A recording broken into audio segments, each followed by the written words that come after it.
Kemesraan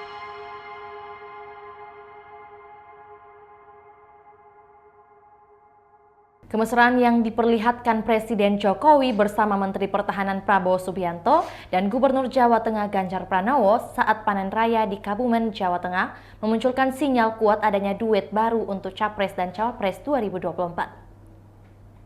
Sinyal itu dinilai sengaja ditampilkan Jokowi untuk menegaskan arah dukungannya pada pesta demokrasi mendatang. Apalagi ketika Jokowi mengajak Prabowo dan Ganjar berjalan beriringan hanya bertiga di tengah pematang sawah menjauh dari pejabat lainnya.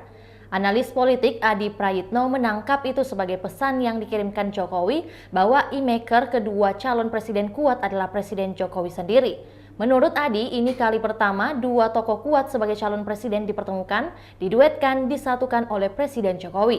Dan tujuan dari pesan yang ingin diperlihatkan Jokowi itu adalah bukan semata-mata untuk PDIP yang sampai ini belum menentukan calon presidennya, namun juga elit partai dan publik. Bahwa Presiden Jokowi ingin memberikan pesan jika calon presiden yang di-endorse adalah Ganjar Pranowo atau Prabowo Subianto dan bukan calon lain.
Itulah tadi berita hot news kita pada hari ini. Saksikan berita hot news lainnya hanya di kanal YouTube dan Facebook Tribun Timur.